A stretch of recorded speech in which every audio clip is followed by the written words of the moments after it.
produto no limite, não é? O consumidor pode, em alguns casos, a experiência que vem sendo feitas, não é? Em que o consumidor é chamado para dar palpite já desde o início da concepção do produto.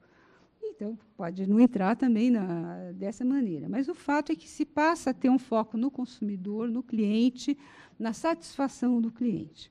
O que hoje é importante ver, e que eu acho que essas mudanças trazem à tona, e eu estou tentando trazer também aqui para a discussão, é que hoje a gente tem que alargar um pouco esse conceito se a gente quiser pensar o consumo do ponto de vista de quem está do lado da produção, não é? Seja ou da comunicação. Por quê? É necessário que seja ampliado esse foco. Não é possível pensar simplesmente em atender ao consumidor X. Primeiro, porque o consumidor X ele não é X, ele é muitos.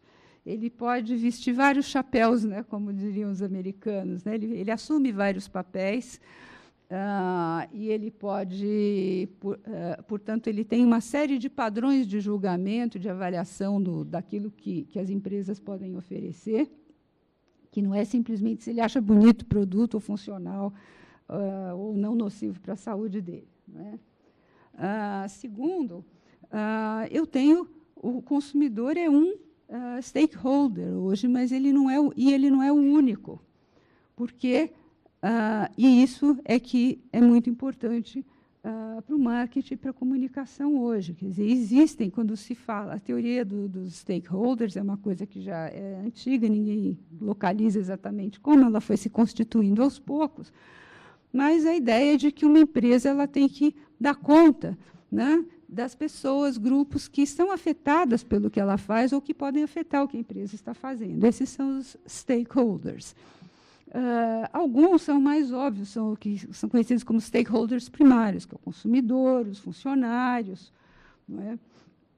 Mas há outros hoje que também têm que ser levados em conta, que são os movimentos sociais, que são as ONGs, que são as organizações que muitas vezes são mal vistas pelos próprios empresários, como, enfim, grandes dores de cabeça, que realmente elas dão grandes dores de cabeça para as empresas, né? Mas, ao mesmo tempo, elas são a ponta de lança, elas são uma espécie de... Elas representam o consumidor antenado, né, que está mais preocupado, não com os efeitos imediatos, privados do consumo, mas que está preocupado com consequências mais amplas. Então, eu usei aqui o termo de uma nova miopia de mercado, porque, nos anos 60, o Theodore Levitt escreveu um artigo na Harvard Business Review que ficou clássico, que se chamava Marketing Myopia, e que dizia a respeito justamente ao fato de que algumas empresas elas definiam o seu produto de uma forma, o seu business, o core business, de uma forma muito estreita, e, com isso, se perdiam oportunidades que eram críticas. Não sei se vocês estão familiarizados com esse caso ou não. O exemplo que ele deu foi das companhias de estrada de ferro, quando surgiram outras formas de transporte, que, se elas tivessem definido que o negócio delas era transporte e não trem, que elas poderiam estar muito melhor de vida hoje do que ficaram quando surgiu a concorrência de outros meios de transporte. Da mesma maneira, hoje, a ideia, se vocês pegarem as tendências mais recentes, o que se está no topo, a discussão, vamos dizer, essa questão do stakeholder, embora o stakeholder exista na literatura acadêmica, vamos dizer, há muito tempo, mas, hoje em dia, isso é uma coisa crítica, a ideia de que eu tenho que ter um foco social, eu tenho que contemplar, não é simplesmente um consumidor individual, eu tenho que contemplar uma comunidade, eu tenho que ver os efeitos de longo, de curto prazo, eu tenho que ver quem são meus parceiros na minha cadeia produtiva, para ver se não tem nenhum aprontando alguma coisa que eu não quero, eu tenho que ver se existe alguma... Enfim, há uma nova postura ética em volta do consumo que não pode nem deve ser desrespeitada, não só pelo seu valor em si, mas até porque, se não for as empresas que não estiverem atentas para isso, elas vão realmente acabar ficando para trás na competição. É claro que isso é um processo, não é que hoje ou até sexta-feira tem que estar todo mundo pronto para isso, mas esse é um novo foco, que eu diria, que resulta um novo trabalho, um novo desafio que se coloca para as empresas, para o marketing e, dentro do marketing, para a comunicação ligada aos movimentos contemporâneos da cultura do consumo e dos consumidores. Muito obrigada, gente.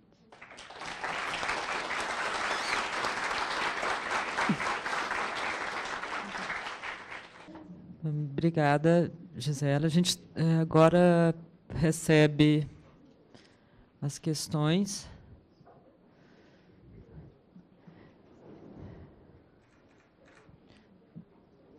Ops. A gente vai fazendo uma rodada de perguntas.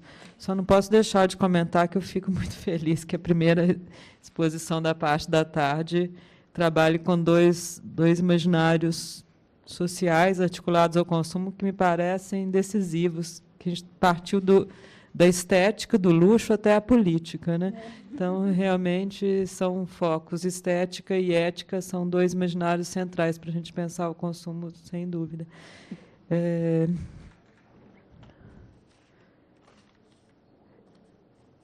Eu vou ler, então, aqui, Gisela, daí a gente faz uma sequência de leituras, depois uma sequência de respostas, e depois acho que ainda temos tempo de fazer mais uma rodada. Ana Neca, projeto, a instituição, projeto Criança e Consumo, Instituto Alana. Já que a gente falou desse debate. Cadê a Ana? Está aqui? Cadê a Ana? Ali. Bom, primeira pergunta, como estimular a politização do consumo? Já que, apesar desse movimento, ainda existe uma grande inclinação ao consumismo. Bom, já está bom que fez a diferença, né? Consumo, consumismo. Melhorou. 2.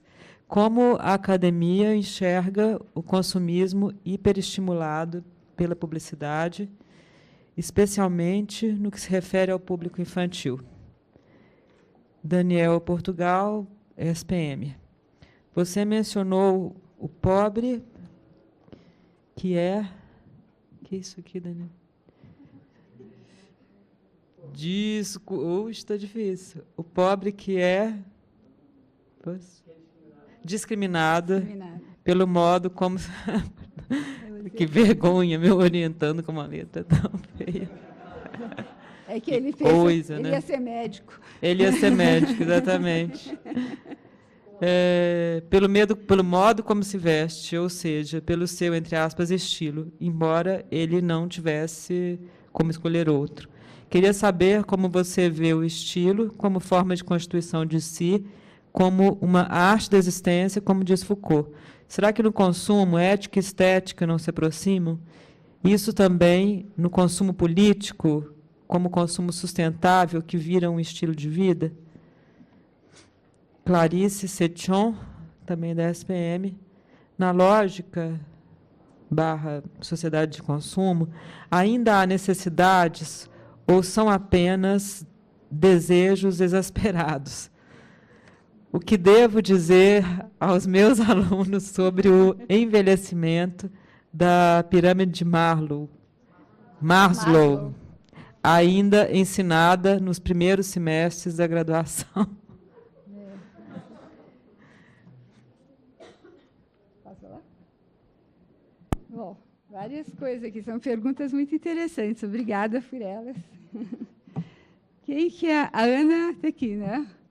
Bom, Ana, você pergunta como estimular o consumo crítico, né? Você fala do projeto Criança em Consumo, um projeto que eu admiro muito. Estou até na rede lá das pessoas envolvidas com esse projeto. Eu acho que é através de projetos mesmo desse tipo que a gente vai promovendo. Eu acho que o trabalho de formar consciência nas pessoas é um trabalho muito de formiguinha. Né? É um trabalho que o PROCON fez durante anos e anos. Né? Eles pegavam cada queixa que chegava lá no balcão, nos anos 70, e tentavam solucionar. A queixa nem tinha sido feito para isso, o PROCON era para ouvir as reclamações e passar para um outro órgão que ia fazer as políticas públicas. No fim, acabou mudando até a função do PROCON, porque eles eles foram tentando solucionar, e há um trabalho de anos e anos, mas o número de pessoas que hoje sabe no Brasil que tem direitos, né, como consumidor, é uma coisa que foi crescendo, né? E não foram só os fiscais do Sarney que divulgaram isso.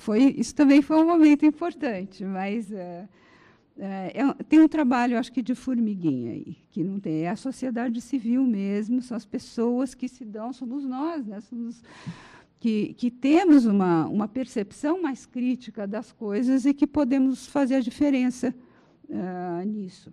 Né? Eu, pessoalmente, só vejo dessa maneira. É a mídia né, que tem as pessoas também mais, como em todas as áreas, existem as pessoas que são mais preocupadas, né, com o social, com a ética, e que vão fazer isso. Eu tento fazer isso com os meus alunos, na hora que eu dou curso e falo para eles da história do vídeo lá da alma do negócio, né, que fizeram para Criança e Consumo, ou do consumidor cidadão, né, que você não precisa deixar de consumir para poder ser cidadão também, porque essa questão também às vezes aparece que, bom, se você gosta da cultura do consumo, se você gosta de alguma roupa, então você não pode ser cidadão, você é um alienado, ponto. Né? E dá para, né, sem cair no extremo do consumismo, mas é possível ver, tem coisas gostosas também que essa sociedade nos traz. Né? De qualquer maneira, a questão do hiperconsumo, e aí eu entro na segunda questão, eu acho que hoje as pessoas que trabalham na academia, as que eu conheço, pelo menos, com a questão do consumo, todas elas estão muito preocupadas com o hiperconsumo. Né? Seja pelo problema, porque, olha, isso tem trazido, se pensar nas crianças, a Ana sabe disso tão bem quanto eu, quer dizer, olha, existe desde o problema hiperconsumo de comida, né, a questão da obesidade, crianças e adultos, existe o problema do endividamento, existe o problema da ausência dos pais no trabalho, que acaba tentando, de alguma forma, né, que a culpa deles faz com que, muitas vezes, eles troquem a presença deles, que não é possível na casa, por mimos para o consumo. Existe o fato de que a criança se tornou um tomador de decisões com cada vez mais peso dentro das decisões de consumo da família. Né? Então, isso pressiona. Né? A criança quer ir para a Disney, a mãe é manicure, não sabe como é que ela vai mandar a criança para a Disney. Né? Aí ela vai lá, se mata, vai ver quem que vai vender a prestação, a passagem, não sei o que, ela nem sabe o que é Disney direito, muitas vezes, mas ela sabe porque a filha ouviu na escola, não sei aonde. Então, é uma coisa extremamente preocupante, é uma coisa para ser levada a sério, criticamente a sério, como diria o Theodor Adorno quando falava da cultura de massa. Ele falava, não é para ser ignorada. Então, eu acho que na academia, hoje, é um assunto que tem muita legitimidade, a questão do consumo. Né? Eu comecei a estudar isso no comecinho dos anos 90, todo mundo achava que era perfumaria, falava, que você não tem paciência, você não quer estudar pobre, né? Aí, mas hoje essa questão não se coloca, quer dizer, é um espaço conquistado na academia, eu acho que para isso. Né? Com isso entra a questão do pobre, né? Que você que perguntou, né? E o estilo. Né? Eu acho... Olha, há umas coisas assim que às vezes chamam a atenção. Eu acho que não há nenhuma contradição entre a ética, a estética, a sustentabilidade, ou melhor, não precisa haver. Existe, eu não estou, vejam bem, eu não estou defendendo de forma alguma a pobreza. Eu acho que a gente tem que, no Brasil especialmente, a gente tem uma questão muito séria para resolver, mesmo com esse aporte todo que essas últimas políticas têm feito, quer dizer, incorporando novos consumidores, mas tem mais gente para ser incorporada, tem que haver uma forma sustentável desse pessoal ser incorporado, etc. Então, direito ao consumo, eu acho que eu não estou contestando, não é isso. Agora, existem coisas que realmente chamam atenção, e às vezes elas não passam até pelo dinheiro.